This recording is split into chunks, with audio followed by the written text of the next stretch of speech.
I think one of the most underrated problem-solving skills is how to communicate efficiently. So instead of screaming at each other like people often do on Twitter, it's good to come together and have like an adult conversation, just so both sides feel like their points are getting across and the other person is understanding their perspective. I think a lot of times we forget that communication isn't talking at people, it's like speaking with people. Welcome in. My name is Lo, and I'm a developer relations specialist at Sanity.io, and I'm joined by my co-host, Rizel Scarlett, who is a developer advocate at GitHub.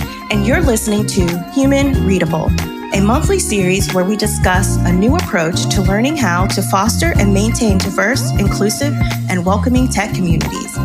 Each month, we will be joined by many surprising guests who will offer insight on community organizing, diversity, equity, inclusion and belonging efforts, conflict resolution, radical communication, and human behavior.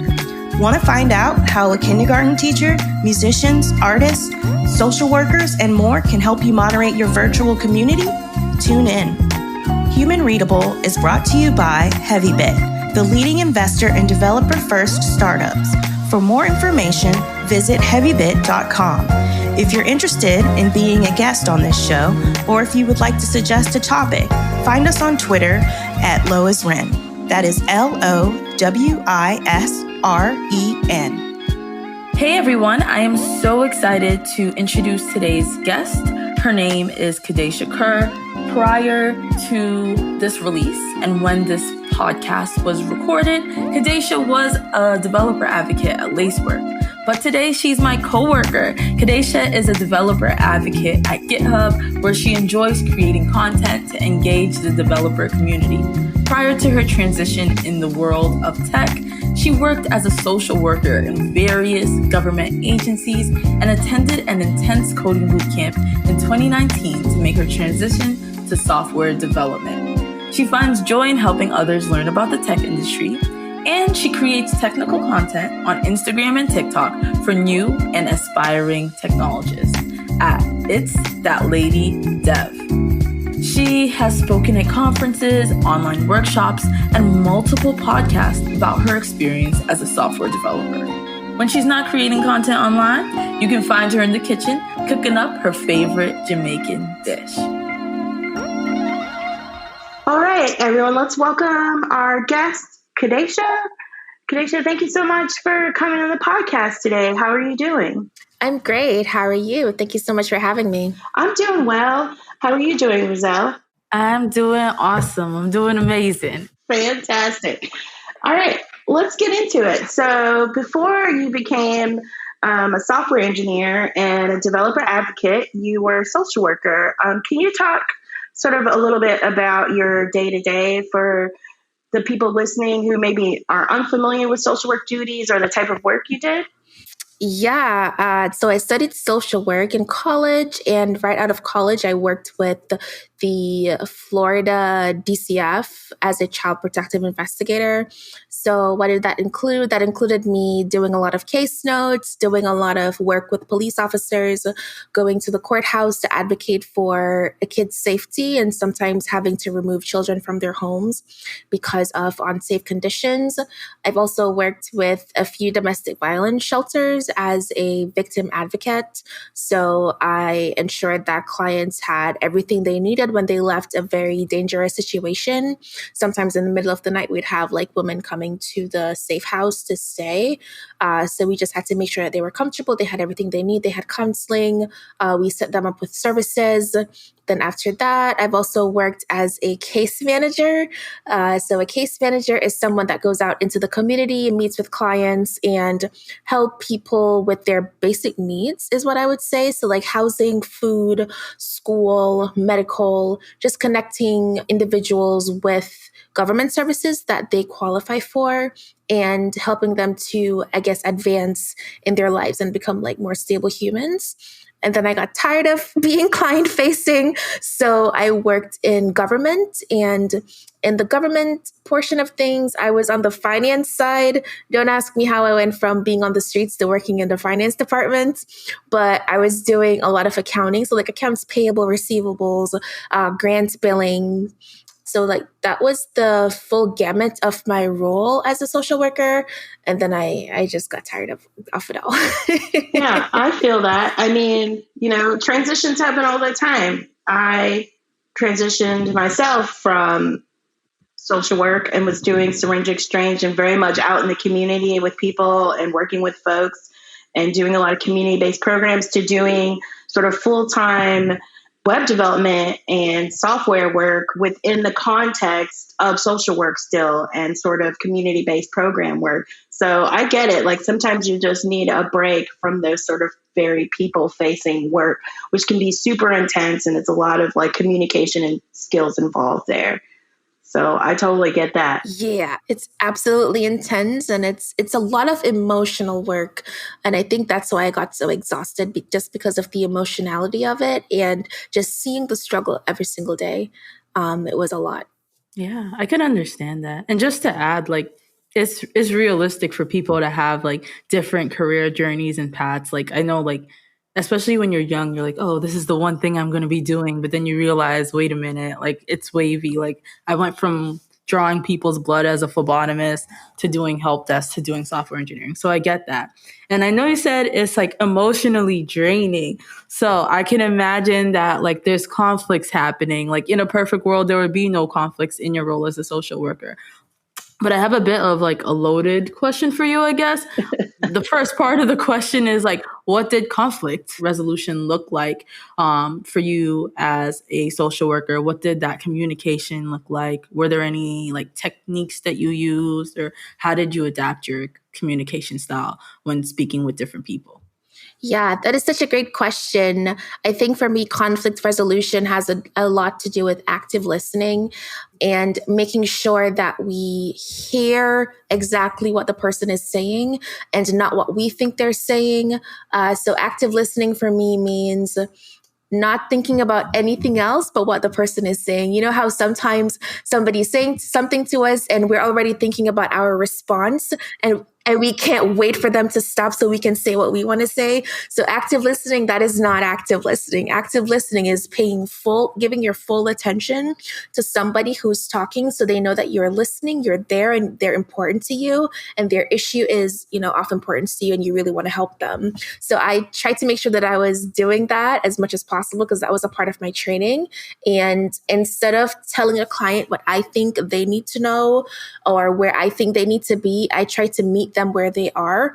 So of course, different clients would be in different situations at any given moment. So that's something I would also try to do, meet them where they are and not where I think they should be or what they should be doing. Mm-hmm. But for example, if somebody is facing a homeless situation and they're just like, hey, I'm really going to be losing my home next week. How can you help me? Instead of me saying, oh, but why didn't you, instead of blaming them, it's just like, okay, let's apply for X program with X county to see if you can get some money or to see if they can give you a voucher so you can stay in your home for the next month. And then we can figure out how you can get a job, right? So instead of trying to tell them, why didn't you get a job? It's just like, okay, let's solve the problem first. And then we can figure out a longer term solution. So that's mostly how I communicated with a lot of my clients that I had. I tried to reach them where they were.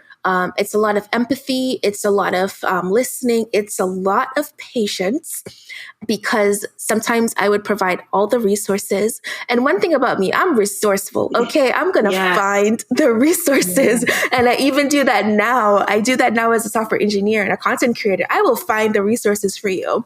But if I find something for you and I provide it to you and you don't do the work, I can't handle it because I can't do the work for you, right? And that was a lot of my frustration as a social worker. A lot of times it's just like, I'm doing all this work for you, but you're not willing to sit down and complete a form in order to improve your situation.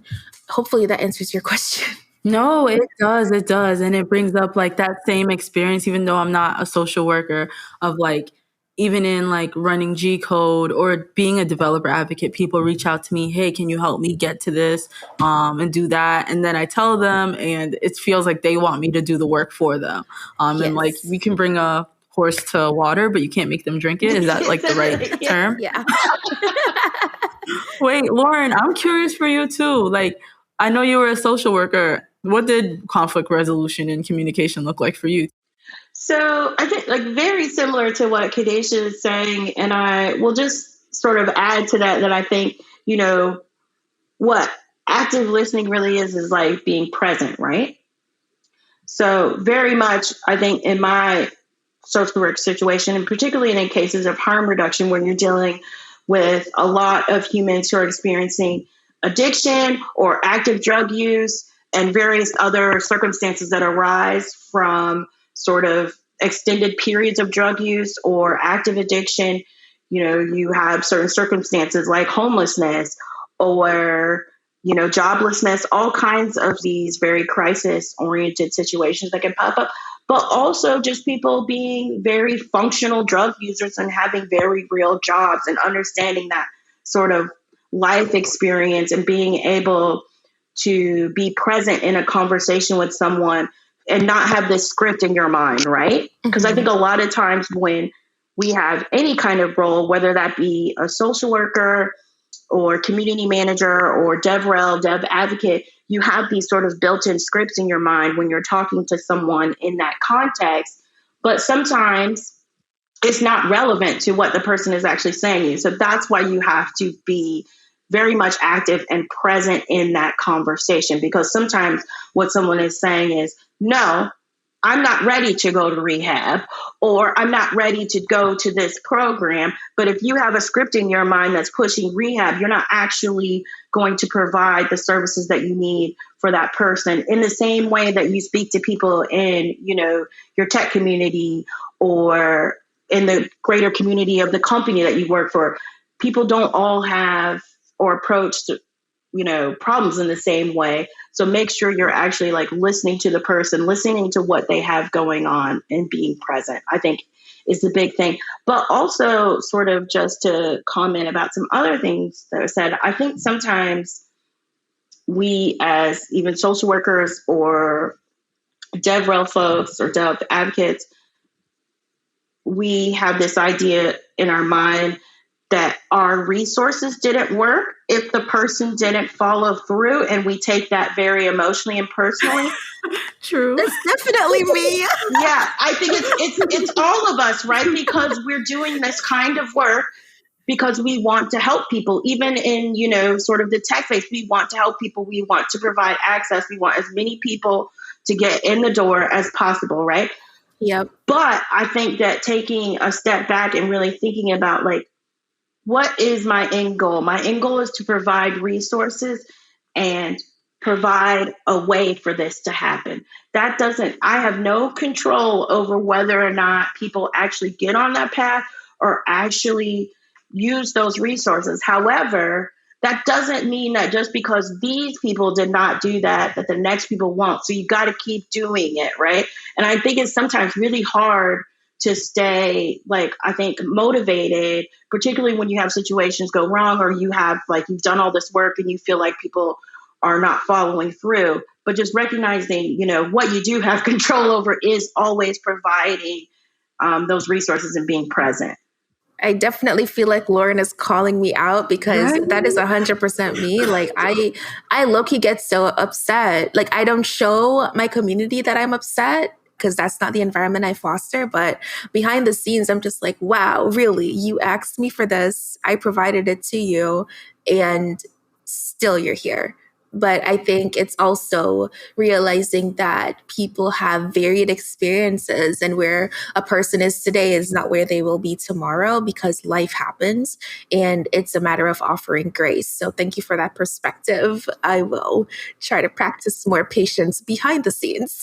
Yeah, I'm calling myself out too because I know how it is to have that kind of passion, right? And want these things to happen. But I just always try to keep in my mind that, like, you don't know what's going on with people. And sometimes people are just in your tech community because they want community. And even if they are approaching you for help or solution, sometimes they just want to be seen and heard. And that is enough. So whether or not they actually take actionable items from what you're giving them, sometimes people just want to feel a part of things. And that is okay. That is okay. Yeah, that was a really good reminder. I like in running G Code, the third cohort, I was like, I felt like I failed because I'm like, most of the students didn't move on to software engineering roles like the other cohorts did. I'm like, I don't even think they cared. I'm like, I probably like didn't relay the information well or something like that. But you're right. Like maybe they just weren't ready, or maybe they were just looking for community or whatever was going on. So thank you for that. Right. And like, that's the thing with sort of putting yourself out there and offering these things and being vulnerable and like wanting to do all of these things. The end result may not be what you wanted, but that doesn't mean it wasn't valuable. And even if people don't do the exact thing that you were trying to help them to do, that doesn't mean that you didn't provide valuable information, or that they still didn't sort of glean nuggets of information or things to take on them, even if they choose a different path. Like, I think it's good, like in terms of G Code or any community, I think if people are staying in there, there's a reason that they're there. And so if they didn't want to be, they wouldn't. People have a lot of choices in the ways that they spend their time, right? So if there's something that is, one, keeping them there and they want to be there. And sometimes that is just, like I said, like literally, I want to be in a space with other people. Sometimes that's, I want to be in a space with other people who look like me. Yeah. Like it can be all kinds of things going on. So it's just like, I try to keep that in mind. And I, was calling myself out too, just as a reminder. Hey, remember that like there's all these other things in play, See, you can tell that Lauren had a lot more experience as a social worker than I did, because that knowledge just comes with like years of experience in dealing with people. Yeah, and I had I think particularly when it comes to social work, I had a lot of really great mentors, I think, that sort of helped instill some of that onto me beforehand and during and after, and that's really like, I think what I particularly take into my work now as a DevRel and as a community is that like, you never know what is going to grab someone when you're talking to them. And it may not be the technical thing that you said. It may just be that you were kind and you were nice and you listened and you were there when they needed a space to say something. I'm curious then, like what problem solving skills, like in addition to the ones that y'all already brought up, did you all learn from doing social work that can be applied to tech communities? I think one of the most underrated problem solving skills is how to communicate efficiently. So instead of screaming at each other like people often do on Twitter, it's good to come together and have like an adult conversation. It's just so both sides feel like their points are getting across and the other person is understanding their perspective. I think a lot of times we forget that communication isn't talking at people. It's like speaking with people and showing empathy and compassion and understanding. And we can all like agree to disagree. That's okay. Like we all have different like opinions and perspectives. So I think a lot of times, and especially in like tech and especially on Twitter, I see it a lot. People forget that people are allowed to have their opinions and you don't have to agree with everyone. I think that's such an important point. That's something that's really valuable that I took away from my career as a social worker. It's just like people are people and everyone has different experiences that informs their decision, that informs their thinking, that informs their way of life. And there's nothing wrong with it. If it's not your cup of tea, then it's not your cup of tea. Just leave it be. I think that's definitely something I use in the tech community. Just let people be. Yeah. Everyone on Twitter needs to learn that. Yes. And I've been at jobs where they don't seem to accept that idea either. But Lauren, you were going to say something. I was just going to say too, and like the power of not speaking, right? Yes. Like, I think that is like one of probably the most useful things that I use from my social work days in my tech career now, especially as a DevRel. The power of not speaking can also be translated. There's lots of things in this, the wait method, which we'll maybe get into in another episode, but the wait method is an acronym and it stands for Why Am I Talking, right? So really thinking about when you're having a conversation with someone or a dialogue or what have you, what is my reason for speaking? Am I just speaking to be heard? What do I want to come out of what I'm saying? What is it that I want to be understood? So thinking about those things when you're talking and communicating, particularly I think as a DevRel, social worker, community manager, all of those things is super important. Yeah, I think something else to say is like something I implement is I call it block and delete. So if somebody makes like a really nasty negative comment, I don't allow it to affect me and I don't allow it to affect my community. Instead, I delete the comment and I block the person so they can't interact with the space I'm building anymore. Because I feel like it takes so much energy to be negative and to respond to that negativity. And then it can sometimes be drawn out. And I just don't have the space for that. And something else I do is like, I love to clarify a lot. I love to ask a lot of clarifying questions. Yes. Instead of assuming like, this is what the person meant, I'm just like, oh, can you give me an example of whatever we're talking about? Just so I understand where they're coming from, instead of letting my preconceived notions inform where they're coming from. I think clarification is so needed in tech communities. Yes. And like also, just this thing of like repeating what people say back to you or what you heard them say. So, my understanding of what you said is this correct?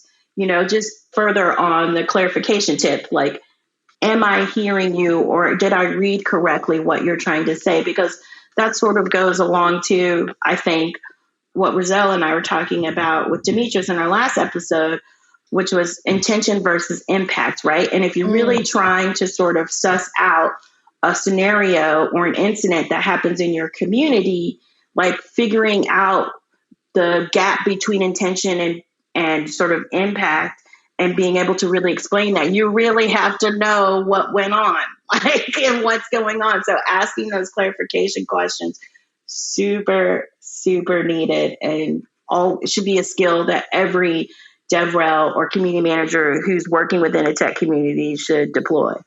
Absolutely. Yeah. And I like the block and delete method as long as like they know like the code of conduct. Like I do feel like sometimes communities have a code of conduct, then you have a bad actor, and like sometimes I don't see people like say hold them accountable and be like, hey, like you're not following the rules, you're making other people feel bad. So I think it's important to, like you said, let them know like, hey, this is the reason why you're getting blocked, and you can't be part of this community anymore. No exceptions. These are the consequences that were laid out. Right. And if it's a temporary, these are the conditions in which you may come back. Yeah.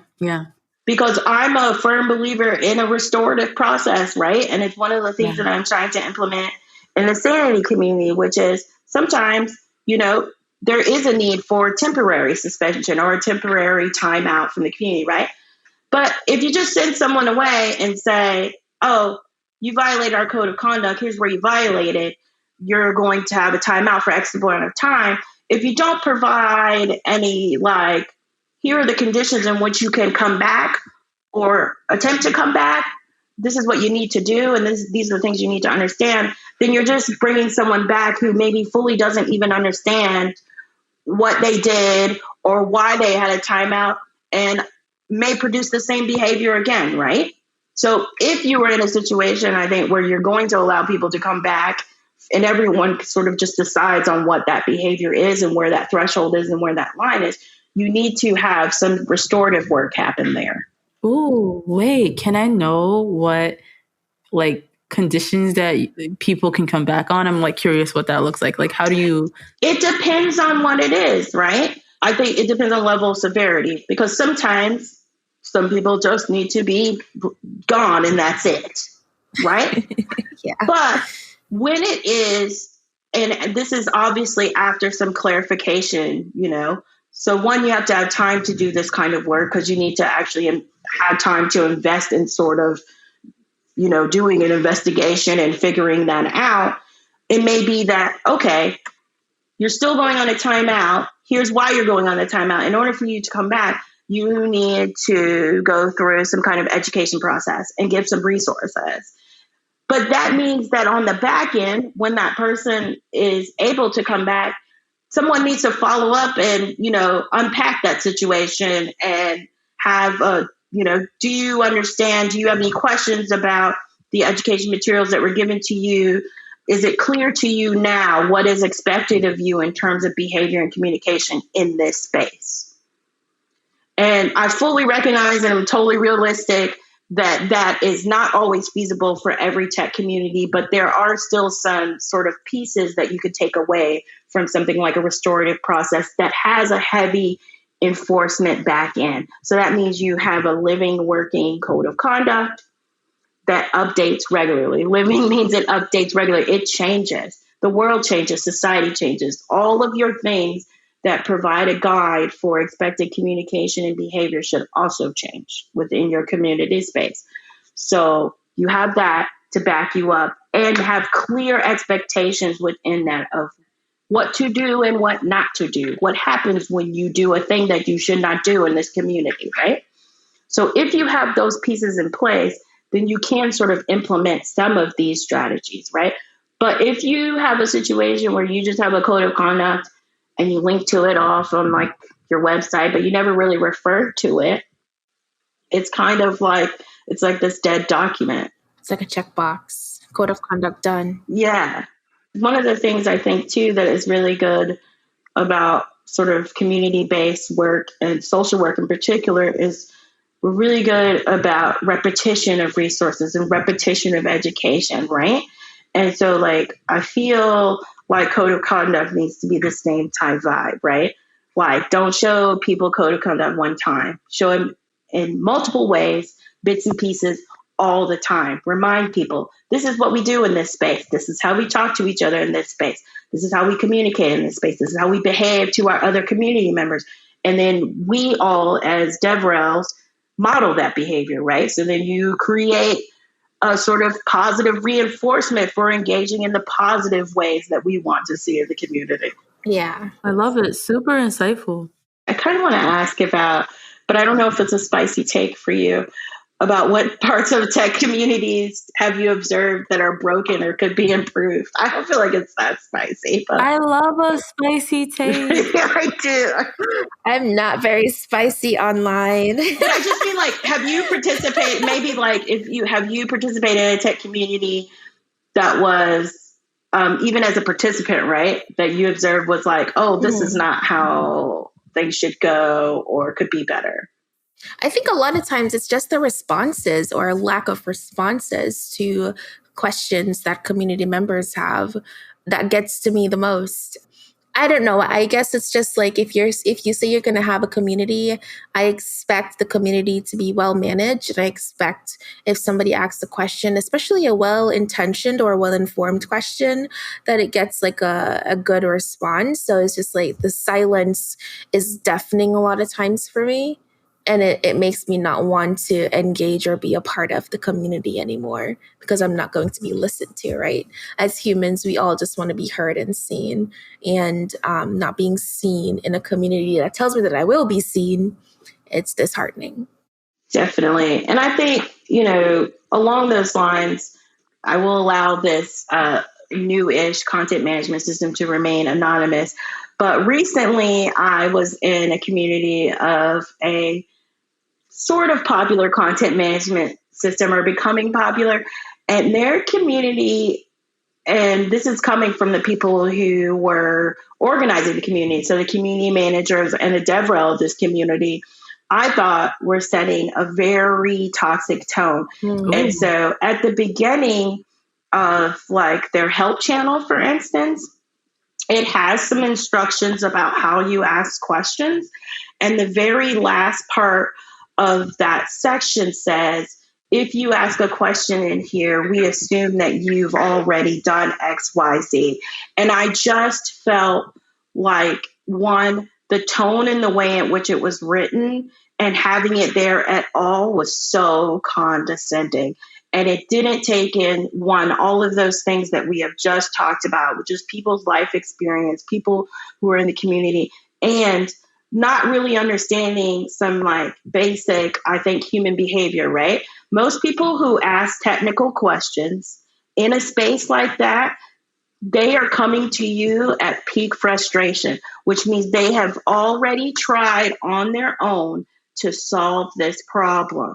So when they come in that space, they may seem a little bit, what to you is maybe emotional, but it's just desperation, right? Because they've tried all that they know how to do and they are at peak frustration. So if you come into a community and you're using that product and then you see something like that, I just feel like it sets a horrible tone for the community, an example for how everyone should behave, because that means that other people in the community who may want to help and do the right thing and help other community members, they are going to also adapt that tone. So you may get a response of like, if I come in and say, I need help with this, a community member asks me, well, did you try this? Did you try that? Did you look up there? And that's not really, I think, a collaborative learning environment, welcoming environment we want to set. So like that was one of the things that I just saw recently that I could not believe.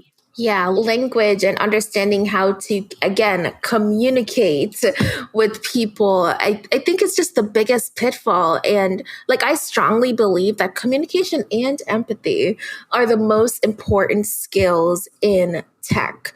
Like, you can learn technical skills, you can learn all the tools and the knickknacks that you need to do your job. But when it comes to communicating with empathy and meeting people with respect, it takes being very intentional with the words you use and how you say those words.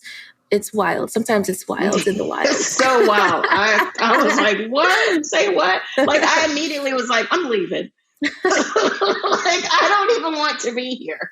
Yeah. No, that's something I'm like super passionate about. I mean, I guess I haven't like built that many like communities in terms of like open source communities and stuff like that around the product, but I'm super passionate about like how we approach people who are trying to learn or need to get help. Because I just hate to hear like people say, did you Google it? Like, I feel like most times when someone's coming to you for help, they did Google it. Yeah, they definitely have. Because people don't want to ask for help. So it's like, all right, this is like my last resort. Hey, I need help. And then you got someone like, did you Google it? That always makes me shut down a little bit. And I'm like, all right, I'll just Google it again because that's their response. But I think like, I know that software engineers are like, want to be efficient and time saving or whatever, blah, blah, blah, people in tech. So to me, it's easier or better if you're like, hey, awesome, happy to help you. What have you tried already? Like, what's the end goal?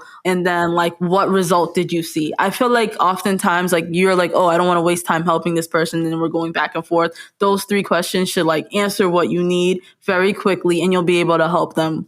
I don't know. I try to use that framework, especially with junior engineers, because I hate to hear like, did you Google it? I'm like, duh, of course they did. Yeah, and like I think what you're really talking about is like definitely like another social work thing, right? Which is like reframing. It's asking, did you Google it in a different way, but it's in addition to what all have you done, which is a totally different tone and it comes across completely different, right? It's a much more empathetic way of saying, one, acknowledging that the person is actually asking you for help. And 2, saying, all right, I'm going to help you, but so we don't repeat ourselves, what have you done already? That's all the time we have for today. If you're interested in being a guest on this show, or if you would like to suggest a topic, find us on Twitter at LoisRen. That's LOWISREN. This show is brought to you by Heavybit, the leading investor in developer-first startups. To learn more about Heavybit, visit heavybit.com.